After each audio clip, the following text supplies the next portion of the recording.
नमस्कार साथियों, आप लोगों का बहुत बहुत स्वागत है मेरे YouTube चैनल मुगल बायोलॉजी में। देखिए, आपको पता है इस चैनल पे हम बात करते हैं आरपीएससी सेकंड ग्रेड साइंस के बारे में। और हमारी जो ग्रेजुएशन वाली यूनिट्स हैं वो चल रही हैं, जिसमें हम तीसरी यूनिट की बात कर रहे हैं। एनिमल टेक्सोनॉमी जो है हमारी ऑलमोस्ट कंप्लीट हो चुकी है, और ये इस वीडियो का यानी कि इस यूनिट का लास्ट वीडियो होने वाला है। और यहाँ जाके आपकी एनिमल टेक्सोनॉमी जो है वो कंप्लीट हो जाएगी। वो प्रॉपर हमने ग्रेजुएशन लेवल की जो यूनिट है उसको कंप्लीट किया है, यानी कि पूरे क्लास लेवल तक हम इसको लेके गए हैं। ठीक है, तो आप वीडियो पूरी देखिएगा, और पहले की जो वीडियोस हैं वो भी आप देख सकते हैं, जिसका वो बहुत ज़्यादा हेल्प होने वाली है। इनकी जो पीडीएफ है वो आपको टेलीग्राम चैनल पे देखने के लिए मिल जाएगी, नीचे डिस्क्रिप्शन में लिंक दी गई है, वहाँ जाके आप ज्वाइन कर सकते हैं। इसके अलावा और भी जो नोट्स की पीडीएफ होती हैं वो सारी भी आपको देखने के लिए मिल जाएंगी। आपको पता है हमारी बुक आती है जिसमें 1500 प्लस पीवाईक्यूज और प्रैक्टिस क्वेश्चंस दिए गए हैं। बाइलिंगुअल ये बुक है, यदि आप परचेस करना चाहते हैं, डेमो पीडीएफ देखना चाहते हैं, तो इस नंबर पे मुझे मैसेज करिए, सारी डिटेल्स आपको देखने के लिए मिल जाएगी। ठीक है, बाकी टेलीग्राम चैनल पे भी हमारी इसकी जो पीडीएफ है वो पड़ी हुई है, इसकी डेमो पीडीएफ आप आसानी से देख सकते हैं। चलिए, आरपीएससी सेकंड ग्रेड साइंस की हम यहाँ पे बात करते हैं, और इसमें हम बात करेंगे फाइलम कॉर्डेटा की। ठीक है, ये फाइनल जो है हमारा बचा हुआ है फाइलम कॉर्डेटा। इससे पहले के जितने भी फाइलम्स हैं वो हमने कंप्लीट कर लिए हैं। ये वन शॉट रिवीजन रहने वाला है, यानी कि पूरे फाइलम कॉर्डेटा को हम यहाँ पे कंप्लीट कर लेंगे, और आपको यहाँ पे देखने के लिए मिल जाएंगी चीज़ें। देखिए, सबसे पहले हम बात करते हैं कि भाई कॉर्डेटा संघ के जो लक्षण होते हैं वो क्या होते हैं, यानी कि जो कॉर्डेटा संघ है, कॉर्डेटा संघ है उसके प्रमुख 4 लक्षण कौन से होते हैं। तो वो मैं आपको बता दूं कि ये जो 4 प्रमुख लक्षण है, कि सबसे पहले इसके अंदर क्या पाई जाती है, नोटोकॉर्ड पाई जाती है। ये इसका पहला जो है फीचर्स होता है, यानी कि लक्षण होता है। दूसरा होता है कि इसकी जो डोर्सल होलो जो है उसमें एक नर्व कॉर्ड पाई जाती है। क्या पाई जाती है, डोर्सल सरफेस पे एक होलो नर्व कॉर्ड पाई जाती है। ये दूसरा इसका कैरेक्टर होता है। तीसरे कैरेक्टर की यदि मैं बात करूँ तो यहाँ पे हमें फेरेंजियल गिल स्लिट देखने के लिए मिल जाते हैं।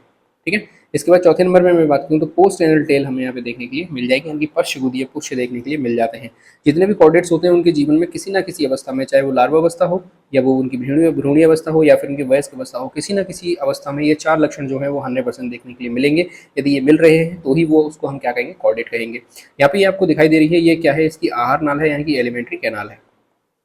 ठीक है, आगे हम इसकी बात करते हैं। देखिए, अब हम इसका एक बार क्लासिफिकेशन देख लेते हैं, भाई कॉर्डेटा जो है उसको किस भागों में डिवाइड किया गया है, या इसका क्या है क्लासिफिकेशन। सबसे पहले हम संघ कॉर्डेटा की बात करें, फाइलम कॉर्डेटा। इसके कुछ सब फाइलम है, यानी कि उपसंघ है, 3 सब फाइलम इसको डिवाइड किया गया है। सबसे पहला होता है यूरोकॉर्डेटा। यूरोकॉर्डेटा में यूरो का मतलब होता है टेल। ठीक है, यानी कि इसकी जो कॉर्डेट्स होती है, यानी कि जो नर्व कॉर्ड होती है, वो उसके टेल वाले भाग में देखने के लिए मिल जाती है। ठीक है, सिफेलोकॉर्डेटा की बात करें तो सिफेलो का मतलब होता है हेड। सिफेलो का मतलब होता है हेड, यानी कि इसकी जो कॉर्ड नर्व कॉर्ड होती है वो हमें कहाँ देखने के लिए मिलती है, सॉरी, इसकी जो नोटोकॉर्ड होती है वो हमें सिर से लेके और पूंछ तक पूरे एरिया में फैली हुई देखने के लिए मिल जाती है। अगला आता है हमारा वर्टिब्रेटा। वर्टिब्रेटा का मतलब होता है कि इसकी जो नोटोकॉर्ड होती है वो कशेरुक दंड यानी वर्टिब्रल कॉलम में बदल जाती है, छोटे छोटे कॉलम्स वहाँ पे बन जाते हैं, जिसको अपन रीढ़ की हड्डी कहते हैं। तो वो जिसके अंदर आते हैं उसे अपन क्या कहते हैं, वर्टिब्रेटा उपसंघ कहते हैं। आगे ये जो वर्टिब्रेटा सब फाइलम है, इसको हमने वर्गों के अंदर डिवाइड किया है, यानी कि क्लासेस के अंदर डिवाइड किया है, सेक्शन में बांटा है।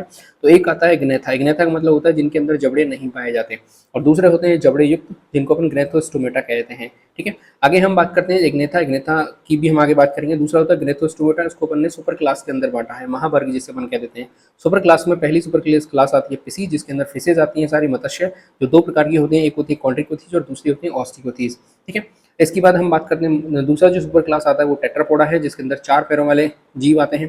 ठीक है, इसमें हम बात करें तो सबसे पहला एम्फीबियंस आते हैं, फिर रेप्टाइल्स आते हैं, फिर एब्स यानी कि पक्षी आते हैं, और लास्ट में मेमेलियन आते हैं, यानी कि स्तनधारी आते हैं। तो इस तरीके से जो फाइलम कॉर्डेटा है वो कंप्लीट यहाँ पे इसका जो क्लासिफिकेशन है वो यहाँ पे हो जाता है। एक एक की हम यहाँ पे डिटेल में बात करने वाले हैं। चलिए, सबसे पहले हम प्रोटोकॉर्डेटा की बात कर लेते हैं। प्रोटोकॉर्डेटा है क्या, तो यूरोकॉर्डेटा और सिफेलोकॉर्डेटा है, यानी कि उपसंघ जो यूरोकॉर्डेटा है और उपसंघ सिफेलोकॉर्डेटा, दोनों को सम्मिलित रूप से क्या कह दिया जाता है, प्रोटोकॉर्डेटा कह दिया जाता है। सबसे पहले हम जो उपसंघ है हमारा यूरोकॉर्डेटा, उसकी हम यहाँ पे बात कर लेते हैं। यूरो का मतलब होता है टेल, मैंने आपको पहले बताया था, यूरो का मतलब होता है टेल। ठीक है, इसका मतलब ये जो उपसंघ है इसकी जो नोटोकॉर्ड होती है केवल लार्वा अवस्था में ही पाई जाएगी, और लार्वा अवस्था की पूंछ वाले भाग में पाई जाएगी, यानी कि नोटोकॉर्ड जो है वो केवल लार्वा अवस्था की पूंछ में हमें देखने के लिए मिलेगी। ठीक है, आगे हम बात करते हैं कि इनमें जो इनका वयस्क होता है, यानी कि जो एडल्ट होता है वो सेसाइल होता है, यानी कि स्थिर रहता है, जबकि जो इनका लार्वा होता है वो कैसा होता है, गतिशील होता है। ये यहाँ पे ध्यान रखने की बात है, यानी कि इनका लार्वा ही गतिशील होता है, बाकी जो वयस्क हो जाता है तो वो एक जगह पे स्थिर हो जाता है। इसके बाद बात करें तो इन जो यूरोकॉर्डेटा संघ में जो जंतु आते हैं उनको अपन ट्यूनिकेटा भी कह देते हैं। क्या कह देते हैं, ट्यूनिकेटा भी कह देते हैं। क्यों कह देते हैं, क्योंकि इनका जो बाहरी आवरण है वो ट्यूनिसिन नाम की प्रोटीन से मिलकर बना हुआ होता है। ठीक है, और जिसको अपन ट्यूनिक या फिर टेस्टा भी कह देते हैं। इनके अंदर एक खास बात पाई जाती है जिसको अपन पश्चगामी कायांतरण कहते हैं, यानी कि रेट्रोग्रेसिव मेटामॉर्फोसिस पाया जाता है। इसका मतलब क्या होता है कि इनकी जो लार्वावस्था जो होती है वो वयस्क से अधिक विकसित होती है। इसमें जो मेटामॉर्फोसिस होता है वो रेट्रोग्रेसिव होता है, यानी कि जो लार्वावस्था है वो अधिक विकसित होती है, अधिक उसके पास ऑर्गन्स पाए जाते हैं, अच्छे तरीके से वो काम कर सकता है। लेकिन जब मेटामॉर्फोसिस होता है, कायांतरण होता है, तो वो वयस्क में जैसे जैसे चेंज होता जाता है तो उसके जो ऑर्गन्स होते हैं वो धीरे धीरे खत्म होते जाते हैं। यदि एक प्रकार से हम कहें तो ये पश्चगामी कायांतरण हमें देखने के लिए मिल जाता है, यानी कि जो कायांतरण है वो उल्टे प्रकार से चलता है। ठीक है, ये हमें समझने की बात है। और यदि हम बात करें कि भाई ट्यूनिकेटा वर्ग के जो जिसमें रेट्रोग्रेसिव मेटामॉर्फोसिस पाया जाता है उस लार्वा का नाम क्या है? एसिडियन टेडपोल लार्वा इनका होता है। ठीक है, एसिडियन टेडपोल लार्वा। इसमें किस प्रकार से रेट्रोग्रेसिव मेटामॉर्फोसिस पाया जाता है, यदि आपको देखना है तो मेरी चैनल पे वीडियो पड़ी हुई है, हाईएस्ट व्यूज वाली वीडियो है, उसको जाकर आप देख सकते हैं, जहाँ से आपकी सारी चीजें जो है वो क्लियर हो जाएंगी। ठीक है, यदि हम एग्जांपल की बात करें तो यहाँ पे हर्डमानिया इसका सबसे बढ़िया एग्जांपल है, जिसे सी स्क्वाड्स भी कहते हैं। इसके अलावा मोलग्यूला इसका एग्जांपल हो गया, एस्चीरिया इसका एग्जांपल हो जाता है, डोलियोलम इसका एग्जांपल होता है, साल्पा इसका एग्जांपल हो जाता है। तो यूरोकॉर्डेटा में जो आपको समझने वाली चीज है वो केवल के और केवल यही है कि इनमें जो नोटोकोड है केवल लार्वावस्था में पाई जाती है। दूसरा, इनका जो बाहरी आवरण है वो ट्यूनिसिन से बना हुआ होता है। इनके अंदर रेट्रोग्रेसिव मेटामॉर्फोसिस पाया जाता है। इसका मतलब क्या होता है कि लार्वा जो है उसको वो अधिक विकसित होता है किसी वयस्क से। और हर्डमानिया इसका एग्जांपल है जिसके अंदर रेट्रोग्रेसिव मेटामॉर्फोसिस पाया जाता है, और जिसका जो लार्वा है वो कौन है? टेडपोल लार्वा है। ठीक है, इतनी सी बात आपको ध्यान रखनी है। चलिए आगे आगे हम एक और चीज मैं बता दूं यहाँ पे हर्डमानिया के बारे में, एक इंपॉर्टेंट चीज यहाँ पे मैं बता देता हूँ। देखिए हर्डमानिया क्योंकि आ जाता है कई बार पेपर में, तो हर्डमानिया में एक चीज आपको ध्यान रखनी है कि एक तो इसको ट्यूनिकेटा कहा जाता है, ट्यूनिकेटा। ठीक है, ट्यूनिकेटा। दूसरा, हर्डमानिया का जो लार्वा होता है, हर्डमानिया का जो लार्वा होता है वो होता है एसिडियन, एसिडियन टेडपोल लार्वा, जिसके अंदर रेट्रोग्रेसिव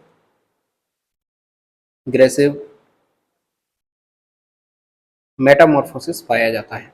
ठीक है, रेट्रोग्रेसिव मेटामॉर्फोसिस पाया जाता है। इसके अलावा यदि मैं बात करूं हर्डमानिया की, एक खास बात और होती है कि इसका जो रक्त होता है वो हरे रंग का होता है, हरे रंग का रक्त पाया जाता है। इसका ध्यान रखना, बहुत ही इंपॉर्टेंट फैक्ट है, पेपर में आ जाएगा, कोई बड़ी बात नहीं है। हरे रंग का क्यों हो जाता है? तो इसके अंदर जो वर्णक पाया जाता है वो पाया जाता है वेनेडियम, यानी कि जो भी इसका वर्णक पाया जाता है उसमें वेनेडियम पाया जाता है। वेनेडियम की वजह से इसका रक्त का जो रंग है वो कैसा हो जाता है? हरे रंग का हो जाता है। ये चीज आपको ध्यान रखनी है। ठीक है, तो ये यूरोकोडेटा का अपना यहाँ पे कंप्लीट हो जाता है। इसके बाद हम बात करते हैं उपसंघ सिफेलोकोडेटा। सिफेलोकोडेटा का मतलब होता है कि सिर, सिफेलो का मतलब होता है सिर, और कोडेटा का मतलब होता है कि हमने देखी नहीं नोटोकोड की हम यहाँ पे बात कर रहे हैं।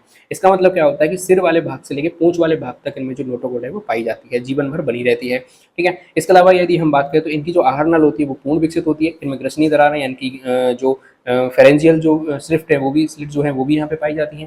ठीक है, इसके अलावा यदि बात करें इनके जो मुखीय अंग होते हैं, ठीक है, इनके जो मुखीय अंग होते हैं वो पूर्ण विकसित होते हैं, लेकिन वो किस प्रकार से होते हैं? ओरल हुड के रूप में पाए जाते हैं। कैसे पाए जाते हैं? ओरल हुड के रूप में पाए जाते हैं। इसके अलावा इनका जो मुख होता है उस पर एक रोस्ट्रम नाम का अंग पाया जाता है, एक रोस्ट्रम नाम का अंग पाया जाता है जो कि भोजन को ग्रहण करने में क्या करता है? इनकी सहायता करता है। तो ये भी आपको ध्यान रखने वाली चीज हो जाती है। ठीक है, अगला मैं यदि बात करूं कि इनका जो शरीर होता है, इनका जो शरीर होता है वो दोनों तरफ से नुकीला होता है। इनका शरीर दोनों तरफ से नुकीला होता है, इसलिए इनको एक नाम कहा जाता है, लेंसलेट नाम इनको दिया गया है। ठीक है, इसकी आप वीडियो देखेंगे तो भी मेरे चैनल पे देखने के लिए मिल जाएगी आपको। प्रॉपर एम्फियोक्सिस के बारे में मैंने कंप्लीट डिटेल वहाँ पे बताई है। इनको लेंसलेट भी कहा जाता है। यदि हम इसके एग्जाम्पल की बात करें तो एम्फियोक्सिस एग्जाम्पल हो गया, ठीक है, जिसको अपन ब्रेंकियोस्टोमा भी कह देते हैं। क्या कह देते हैं? ब्रेंकियोस्टोमा या फिर एम्फियोक्सिस इसका एग्जाम्पल हो गया, जिसको अपन लेंसलेट भी कह देते हैं। ठीक है, चलिए इसके बाद हम बात करते हैं तो ये दोनों ऑप्शन जो है वो समुद्री या फिर जलीय होते हैं, यानी कि ये कैसे होते हैं? समुद्री और जल में ही ये देखने के लिए मिल जाते हैं हमें। ठीक है, इसके अलावा कहीं भी ये देखने को नहीं मिलते हैं, यानी कि समुद्री जल में ही ये देखने को मिल जाते हैं। तो यहाँ पे हमने यूरोकोडेटा की बात कर ली, दूसरा हमने सिफेलोकोडेटा की बात कर ली। ठीक है, चलिए आगे हम बात करते हैं हर्डमानिया की, आपको ध्यान देना है। इसके बाद अगला आता है हमारा वर्टिब्रेटा। वर्टिब्रेटा में मैंने आपको बताया था कि इस उपसंघ में क्या होता है कि जंतुओं में जो नोटोकोड है या तो पूर्णतः या फिर आंशिक रूप से वर्टिब्रल कॉलम में बदल जाती है। वर्टिब्रल कॉलम का मतलब होता है कशेरुक दंड में ये रूपांतरित हो जाती है। इसके अलावा यदि मैं बात करूं, एक चीज यहाँ पे मैं यहीं पे मेंशन कर देता हूँ। देखिए हम किसकी बात कर रहे हैं? वर्टिब्रेटा की बात कर रहे हैं। किसकी बात कर रहे हैं? वर्टिब्रेटा की यहाँ पे बात करें तो वर्टिब्रेटा की जो पहली खास बात है वो तो आपको ये याद रखना है कि जो इनकी जो कशेरुक दंड हो, सॉरी, इनकी जो नोटोकोड होती है, ठीक है, नोटोकोड किसके अंदर चेंज हो जाती है? कशेरुक दंड के अंदर चेंज हो जाती है। इसके अंदर चेंज होता है कशेरुक दंड, जिसे अपन क्या कह देते हैं? वर्टिब्रल कॉलम, वर्टिब्रल कॉलम, इसके अंदर ये चेंज हो जाती है। पहली चीज तो ये आपको ध्यान रखनी है। इसके अलावा ये जो उपसंघ है, ये जो वर्टिब्रेटा उपसंघ है, इसको क्रेनिएटा भी कहा जाता है। ध्यान रखना, क्रेनिएटा क्यों कहा जाता है? क्योंकि इनका जो सिर वाला भाग होता है, ठीक है। इनका जो सिर वाला भाग होता है उस पे अस्थियां या फिर अस्थियों जैसी संरचना का जो क्रेनियम है वो बना हुआ होता है, यानी कवर बना हुआ होता है सर पे, इसको अपन क्रेनियम कहते हैं। और क्रेनियम की उपस्थिति के कारण को क्या कहा जाता है, क्रेनिएटा कहा जाता है। यदि हम बात करें तो इसको दो भागों में वर्गीकृत किया गया है। पहला होता है ग्नेथा। ग्नेथा का मतलब होता है कि इनके पास जबड़े नहीं पाए जाते, इनमें जबड़े अनुपस्थित होते हैं। चूंकि इनमें जबड़े अनुपस्थित है तो इनका मुख कैसा हो जाता है, गोल हो जाता है और बिल्कुल सकिंग प्रकार का, इनकी चूषक के प्रकार का हो जाता है। ठीक है। यहाँ पे भी हम देख सकते हैं कि साइक्लोस्टोमोटा में ये चीज हमें देखने को मिल रही है। यदि हम इनके लार्वा की बात करें तो इनका लार्वा होता है एमोसीट लार्वा। बहुत ही इंपॉर्टेंट है, ध्यान रखिएगा, यहाँ से पेपर में प्रश्न बन सकता है। एमोसीट लार्वा बहुत ही इंपॉर्टेंट हो जाता है। ठीक है। अब यदि हम जबड़े रहित कशेरुकी की यहाँ पे बात करें, यानी इनके पास जबड़े नहीं पाए जाते, और ये जो साइक्लोस्टोमेटा है इनको अपन कहते हैं चक्रीय मुख वाले जंतु। इनका जो लार्वा है उसे एमोसीट लार्वा कहा जाता है। इनका जो मुख है वो गोल होता है। इसके अलावा यदि मैं बात करूं तो ये कैसे होते हैं, लवणीय जल में रहने वाले जंतु होते हैं। लवणीय जल में रहने वाले ये जंतु होते हैं, में रहते हैं, लेकिन जब इनको जनन करना होता है तो ये अलवणीय जल में चले जाते हैं। और जब जनन करने के बाद ये वापस कहाँ रहते हैं, अलवणीय जल में ही बने रहते हैं और वहीं पे अपना जीवन चक्र कंप्लीट कर लेते हैं। लेकिन इनका जो लार्वा होता है एमोसील लार्वा, ये वापस कहाँ चला जाता है, लवणीय जल में चला जाता है, यानी कि समुद्री जल में ये चला जाता है और वहीं पे ये बड़ा होता है। इस प्रकार से इनका जो चक्र है वो चलता है। देखना कहाँ पाए जाते हैं, ये पहला स्टेप है, यानी कि समुद्री जल में पाए जाते हैं। लेकिन जैसे ही इनको रिप्रोडक्शन करना होगा, जनन करना होगा, तो ये कहाँ चले जाएंगे, अलवणीय जल में चले जाएंगे। वहां पे क्या होगा, वयस्क अपना जो जीवन है वो कंप्लीट कर लेगा, वहीं पे अंडे देगा। अंडे देने के बाद वो लार्वा बन जाएगा, एमोसीट लार्वा, और एमोसीट लार्वा वापस कहाँ आ जाएगा, समुद्री जल में आ जाएगा। ठीक है। तो इस प्रकार से जो है सारी चीजें प्रोसेस इनकी चलती हुई रहती है। यदि हम इसके एग्जांपल की बात करें तो इसमें पेट्रोमाइजोन जो है इसका एग्जांपल है, जिसको लैम्प्रे भी अपन कह देते हैं। इसके अलावा मिक्सिन इसका एग्जांपल है, जिसको अपन हैगफिश भी कह देते हैं। तो यहाँ से जो क्वेश्चन बन सकता है वो ये बनेगा कि इस लार्वा का नाम क्या है। तो साइक्लोस्टोमेटा में जो जंतु होते हैं लार्वा का नाम क्या होता है, एमोसीट लार्वा होता है। और ये कहाँ पाया जाता है, एमोसीट लार्वा जो है वो समुद्री जल में पाया जाता है, ध्यान रखना। एमोसीट लार्वा कहाँ पाया जाता है, समुद्री जल में पाया जाता है। ये जंतु जो है ये भी समुद्री जल में पाए जाते हैं, लेकिन ये जनन करने के लिए कहाँ चले जाते हैं, अलवणीय जल में चले जाते हैं, जहाँ के ये अपना सारा जीवन जो है व्यतीत करते हैं। ठीक है। इसके बाद बात करते हैं हम ग्नेथा स्टोमेटा की बात कर रहे हैं। दूसरा हमारे पास आता है जिसको अपन जबड़े युक्त कशेरुकी कहते हैं, यानी कि इनके पास जॉज पाए जाते हैं। इनको हमने दो सुपर क्लास के अंदर डिवाइड किया है। ठीक है। दो सुपर क्लास में कौन सा था, पहला था पिसीज, जिसे अपन मत्स्य कहते हैं, यानी कि फिशेस की बात करते हैं, और दूसरा होता है टेट्रापोडा। पहले हम पिसीज की बात कर रहे हैं, जिसमें हमारे सारे किसी फिशेज हैं, मछलियां हैं, वो सभी की सभी आ जाएंगी। मछलियां जो है देखिए दो प्रकार की होती है, पहली होती है कॉन्ट्रिकोथिस और दूसरी होती है ऑस्टिकोथिस। कॉन्ट्रिकोथिस ऐसी होती हैं जिनकी जो मछलियां होती हैं जिनकी जो कंकाल है वो किसका बना होता है, कार्टिलेज का बना होता है, यानी कि उपास्थियों का मिलकर बना हुआ होता है। वहीं ऑस्टियोकोथिस की हम यहाँ पे बात करते हैं तो ऐसी मछलियां होती हैं जिनकी जो कंकाल है वो किससे मिलकर बना हुआ होता है, अस्थियों से मिलकर बना हुआ होता है, या फिर बोन से मिलकर ये बना हुआ होता है। ठीक है। चलिए, इससे पहले एक और वर्ग आता है, यानी कि ये जो महावर्ग है पिसीज, इसमें जो हम बात कर रहे हैं आगे वर्ग ही हम यहाँ पे बात करें, कॉन्टिकोथिस और ऑस्टिकोथिस हो गया। तो इससे पहले एक और आता है जिसको अपन प्लेकोडर्मी कहते हैं। लेकिन प्लेकोडर्मी की जो मछलियां हैं वो अब विलुप्त हो चुकी हैं, वो जीवाश्म के रूप में हमें देखने को मिलती हैं, तो उनका पढ़ने का कोई मतलब नहीं बनता। हमें सीधा कॉन्टिकोथिस और ऑस्टिकोथिस की बात करनी है। ठीक है। तो यहाँ पे मेन जो चीज़ है कि भाई इनकी जो कंकाल है वो किससे मिलकर बना हुआ होगा, उपास्थियों से मिलकर बना हुआ होगा। दूसरी चीज़ कि इनमें जो नोटोकोड है वो जीवन भर पाई जाएगी, ये हमने पहले देख लिया था। इसके अलावा यदि मैं बात करूँ, यहाँ पे एक इंपॉर्टेंट चीज लिख देता हूँ कि ये कैसे होते हैं, ये शीत रुधिर वाले जंतु होते हैं। कैसे होते हैं, शीत रुधिर वाले जंतु होते हैं। और शीत रुधिर वाले जंतुओं को क्या कहा जाता है, पोइकिलोथर्मल्स कहा जाता है। पोइकिलोथर्मल्स का मतलब होता है कि ये अपने शरीर का तापमान वातावरण के अनुसार नहीं चेंज कर सकते, इनका तापमान जैसा है वो फिक्स ही रहता है। ठीक है। अगली हम बात करें तो इनका जो मुख है वो अधर सतह पर पाया जाता है, वेंट्रल सरफेस पर पाया जाता है। इनके पास जो सल्क पाए जाते हैं वो प्लेकोइड प्रकार के सल्क पाए जाते हैं। ठीक है। इनकी जो त्वचा होती है, इनकी जो स्किन होती है, उसके सल्क पाए जाते हैं, लेकिन वो किस प्रकार के होंगे, वो प्लेकोइड प्रकार के सल्क पाए जाएंगे। ठीक है। इसके बाद बात करूं तो इनमें जो है अवस्कर छिद्र पाया जाएगा, क्लोइकल अपर्चर जो है हमें देखने के लिए मिल जाता है। ठीक है। इसके बाद हम यहाँ पे बात करते हैं तो इनमें 10 जोड़ी कपाल तंत्रिकाएं पाई जाती हैं। यहाँ पे मैं लिख देता हूँ, जैसे मेंशन करने की यहाँ पे बात करूँ, यहाँ पे मैं लिख दे जाऊँ, इनमें 10 जोड़ी कपाल तंत्रिकाएं पाई जाती हैं। ये चीज़ आपको मेंशन कर लेनी है। ठीक है। जो भी आपके नोट्स उनमें ये मेंशन कर सकते हो आप कि इनमें 10 जोड़ी कपाल तंत्रिकाएं पाई जाती है। इसके अलावा बात करूं तो इनमें जो है एक पार्श्व रेखा सिस्टम भी पाया जाता है, पार्श्व रेखा तंत्र भी पाया जाता है, जिसे अपन लेटरल लाइन सिस्टम कह देते हैं। क्या कह देते हैं, लेटरल लाइन सिस्टम कर देते हैं, जो कि जल धाराओं में परिवर्तन तथा बाह्य दाब में होने वाले परिवर्तनों के लिए संवेदना यानी कि सेंसरी एक तरीके से काम करता है, सेंसरी ऑर्गन के रूप में काम करता है। ठीक है। इसके अलावा इनमें जो खास बात है वो ये है कि इनमें एयर ब्लैडर नहीं पाया जाता। ध्यान रखना, बहुत ही इंपॉर्टेंट पॉइंट है कि इनमें एयर ब्लैडर नहीं पाया जाता, इसलिए इनको लगातार तैरना पड़ता है। ठीक है। इसके अलावा यदि मैं बात करूं, इनके जो गिल्स होते हैं वो ओपरकुलम से ढके हुए नहीं होते। ठीक है। इसके अलावा यदि मैं बात करूं कि इनमें जो हृदय होता है वो दो कोष्ठीय हृदय पाया जाता है, एक आलिंद होता है और एक निलय होता है।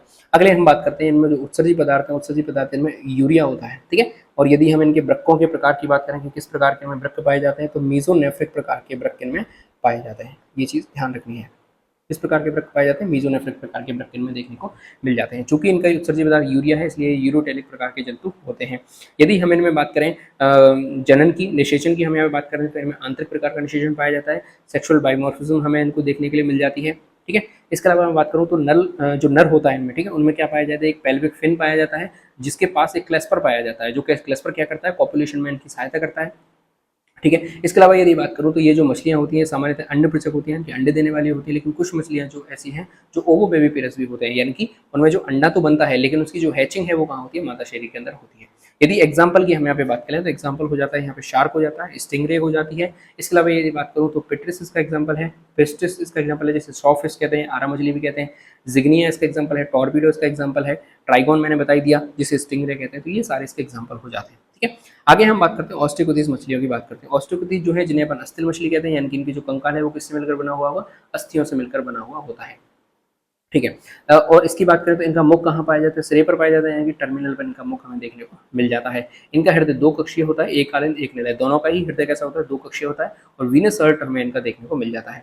यदि यहाँ पे हम शल्कों की बात करें तो साइक्लॉइड प्रकार के या फिर टीनोइड प्रकार के शल्क यहाँ पे देखने को मिल जाते हैं, और यहाँ पे जो है प्लेकोइड प्रकार के शल्क देखने को मिल रहे हैं, ठीक है। तो आप यदि याद करना चाहें, शल्कों के बेस पर याद करना चाहें, यदि डीप में क्वेश्चन पूछा जाएगा तो आप इस तरीके से याद कर सकते हो, पीसी, इनके प्लेकोइड शल्क किसमें पाए जाएंगे, कॉन्ट्राकोथिस में पाए जाएंगे, ठीक है। एयर ब्लैडर की हम यहाँ पे बात करें तो उसमें उपस्थित होता है, जो कि इनको बायोन्सी प्रदान कराते हैं, उत्प्लावकता प्रदान कराता है, जिससे इनको लगातार तैरना नहीं पड़ता है, ये उस पानी पे नॉर्मली चलती रहती है, ठीक है। यदि हम इनके उत्सर्जी पदार्थ की बात करें तो उत्सर्जी पदार्थ इसमें अमोनिया होता है, ठीक है। अमोनिया होता है तो ये अमीनोटेलिक होती है। और इनके यदि हम वृक्क की बात करें तो इनमें जो वृक्क होते हैं वो भी कैसे होते हैं, मीजोनेफ्रिक प्रकार के ही वृक्क होते हैं। कैसे होते हैं, मीजोनेफ्रिक प्रकार के वृक्क हमें यहाँ पे देखने को मिल जाते हैं। अब यदि मैं बात करूं कि इनमें जो निषेचन होता है वो बाह्य निषेचन देखने को मिलता है, यानी एक्सटर्नल फर्टिलाइजेशन हमें देखने को मिल जाता है, तथा ये जो मछलियां होती है कैसी होती है, अंड प्रजनक होती है, यानी कि ओविपेरस ये होती हैं, ठीक है। इसके बाद यदि मैं बात करूँ इनमें जो लार्वा अवस्था है वो सामान्यतः नहीं पाई जाती, यानी कि डायरेक्ट डेवलपमेंट हमें इनका देखने को मिल जाता है। लेकिन एक मछली ऐसी है जिसे अपन ईल कहते हैं, जिसे अपन क्या कहते हैं, ईल मछली कह देते हैं, इसके पास जो है लार्वा पाया जाता है। इसका लार्वा जो है वो लेप्टोसिकेलस लार्वा पाया जाता है, ध्यान रखना, क्या पता पेपर में आ जाए लेप्टोसिकेलस, ठीक है।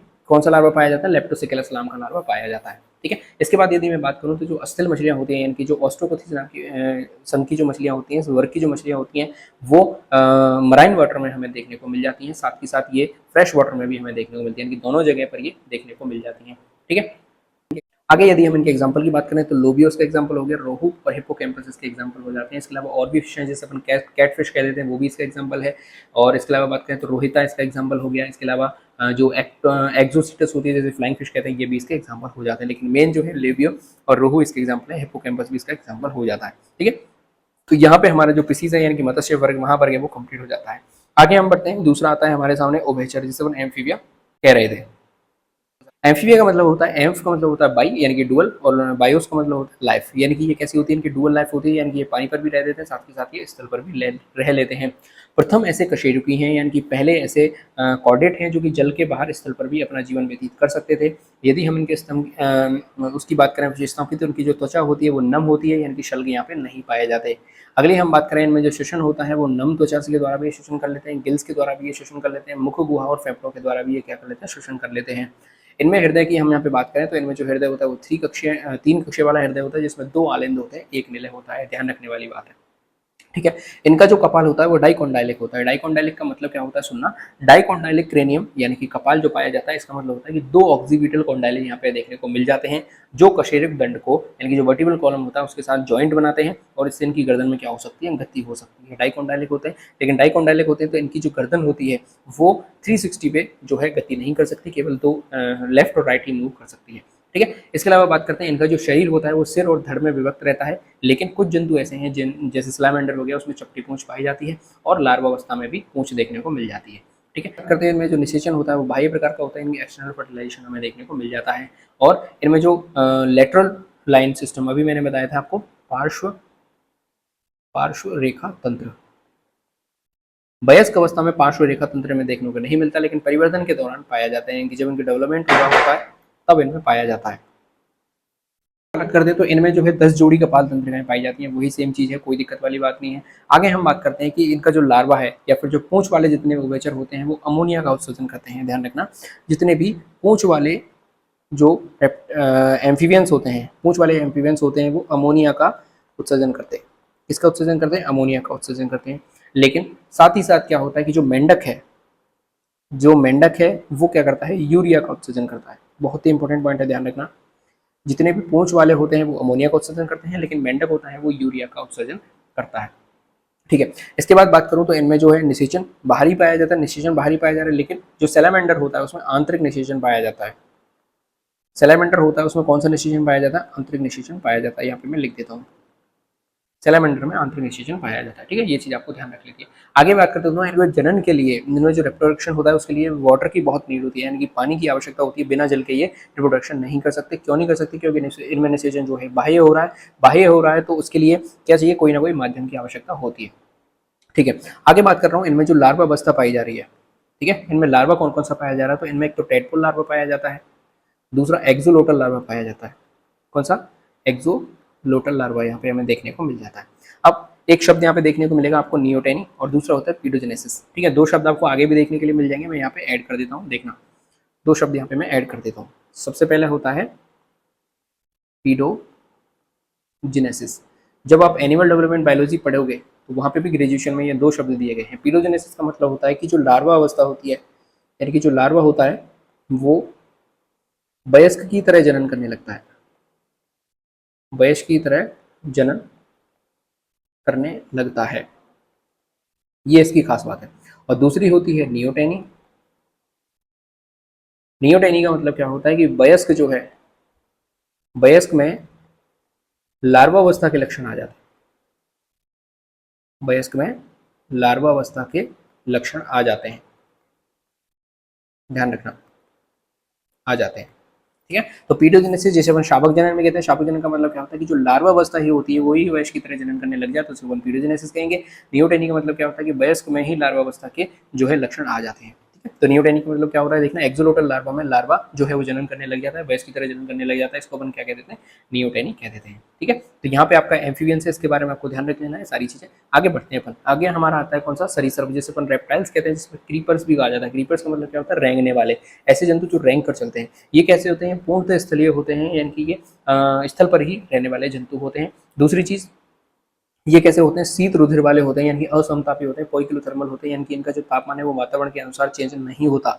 इनकी जो त्वचा है वो सूखी होती है, ड्राई होती है और सल्क युक्त होती है, यानी कि स्केल पाए जाते हैं।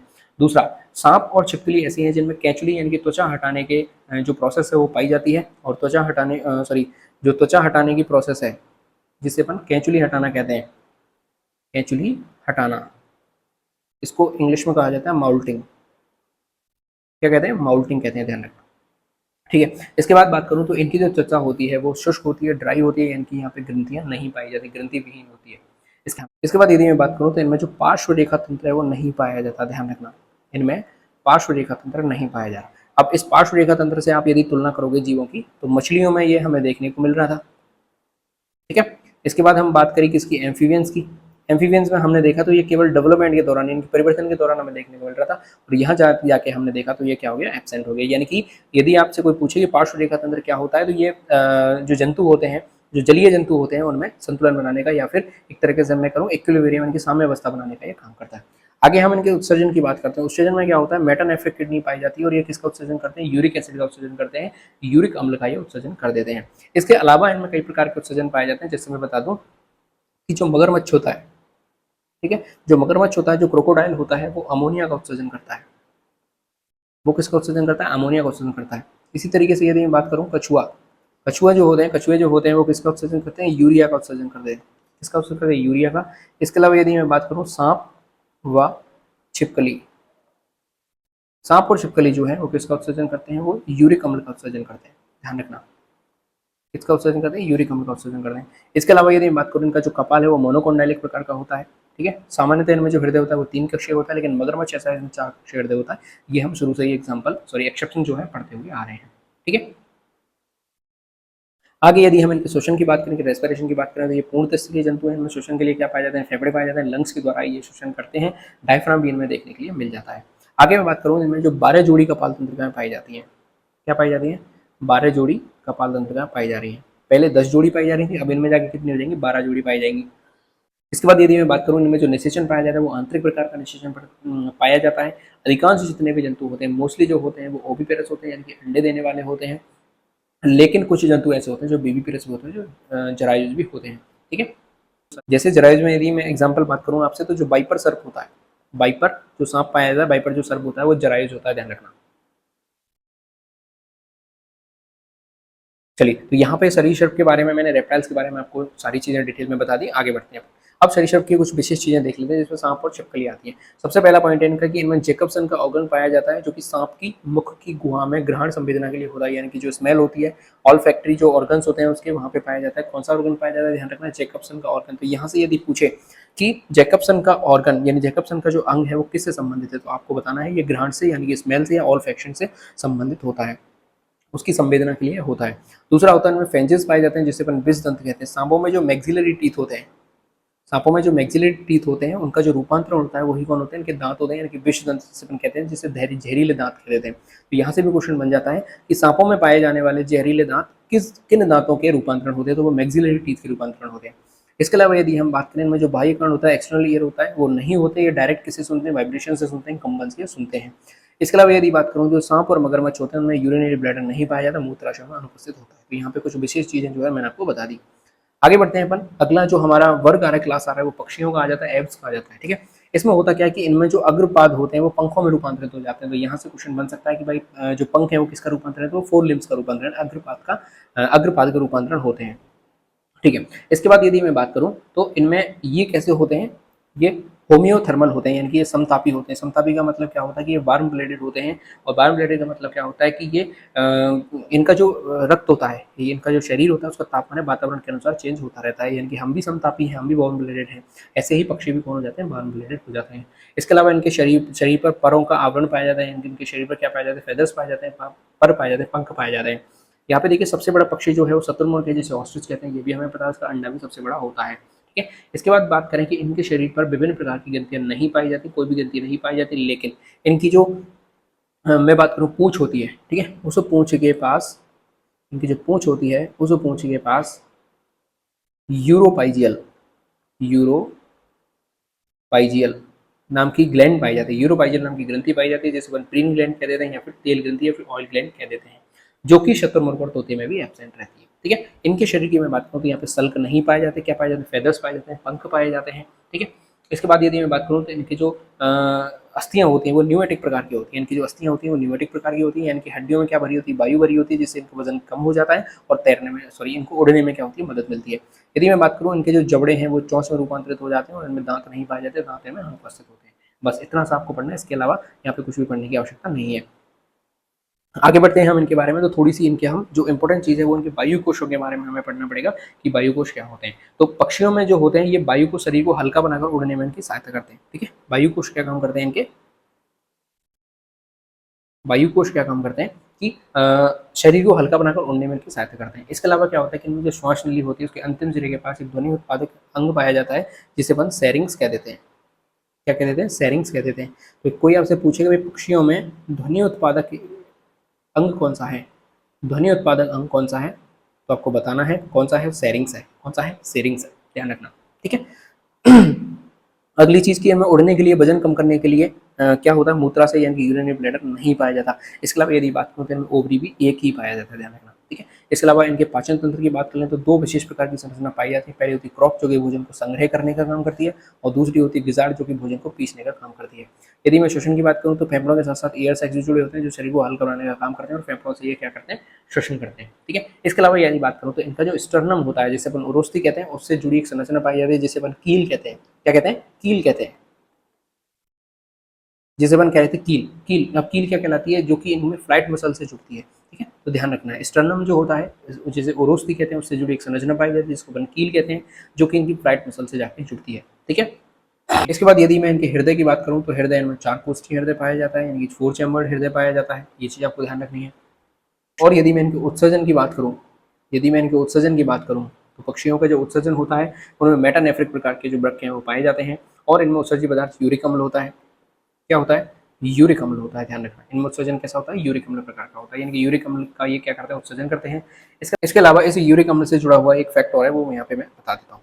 ठीक है, देखिए क्या होता है कि इनमें यदि मैं उत्सर्जन के बारे में लिखूं, क्या लिखूं, उत्सर्जन के बारे में, तो मेटानेफ्रिक प्रकार के वृक्क इनमें पाए जाते हैं। मेटानेफ्रिक प्रकार की किडनी यानी कि वृक्क इनमें पाए जाते हैं। इनके यदि मैं उत्सर्जी पदार्थ की बात करूं तो यूरिक अम्ल इनका उत्सर्जी पदार्थ होता है। यूरिक अम्ल इनका उत्सर्जी पदार्थ होता है, लेकिन एक खास बात है, एक पक्षी होता है जिसका नाम है सीगुल। एक पक्षी होता है जिसका नाम है सीगुल। सीगुल में क्या होता है कि यूरिक अम्ल, शीगुल में जो यूरिक अम्ल है बहुत ज़्यादा मात्रा में पाया जाता है, बहुत ज़्यादा मात्रा में पाया जाता है। ठीक है, इसके क्या होता है कि इसके जो इसलिए इसका जो उत्सर्जित पदार्थ है उसको विशेष नाम दिया गया है, उसको कहते हैं गुआनो। क्या कहते हैं, गुआनो। ध्यान रखना, बहुत ही इंपॉर्टेंट फैक्ट है। उसको क्या कहते हैं, गुआनो। और गुआनो का उपयोग किसमें करते हैं, खाद के रूप में करते हैं। किसके रूप में करते हैं, खाद के रूप में करते हैं, ध्यान रखना। इसके अलावा यदि मैं बात करूँ तो इनमें जो मोनोकोंडाइलिक प्रकार का मोनोकोंडाइलिक क्रेनियम पाया जाता है, मोनोकोंडाइलिक क्रेनियम पाया जाता है, यानी कि एक ऑक्सीबिटल कोंडाइलिक इनके वर्टिब्रल कॉलम के साथ जुड़ता है और दो वाले में दो जुड़ते हैं। ठीक है, डाइकोंडाइलिक में दो जुड़ते हैं, मोनोकोंडाइलिक में एक जुड़ता है। इसके अलावा यदि मैं बात करूं तो इनमें 12 जोड़ी क्रेनियल नर्व्स पाए जा रहे हैं। 12 जोड़ी क्रेनियल नर्व्स पाई जाती है, यानी कि 12 जोड़ी क्रेनियल तंत्रिकाएं पाई जाती है, कपाल तंत्रिकाएं में पाई जाती है। ठीक है, इसके अलावा यदि मैं इनके निषेचन की बात करूं, निषेचन की बात करूं तो इनमें निषेचन जो है वो आंतरिक प्रकार का होता है।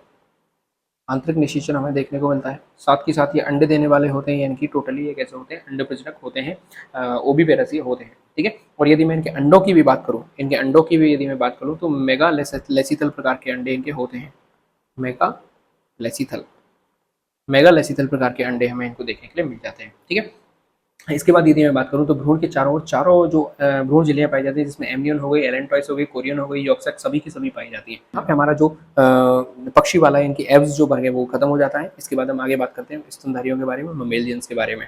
ठीक है, मम्मा, ये जो ममेलियन है वो कहाँ से आया है, मम्मा से आया है। मम्मा का मतलब होता है मेमरी ग्लैंड्स, यानी कि ऐसे जंतु जिनके पास मेमरी ग्लैंड्स पाई जा रही है उनको अपन ममेलिया कहते हैं।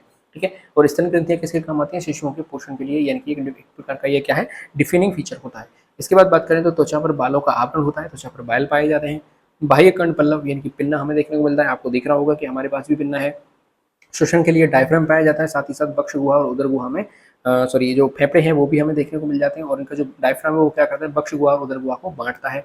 हृदय जो है इनमें पूर्ण 4 कक्षीय होता है, साथ के साथ ये समतापी होते हैं, वार्म ब्लडेड होते हैं, यानी कि इनका जो शरीर का तापमान है वो बाह्य वातावरण के अनुसार बदलता रहता है।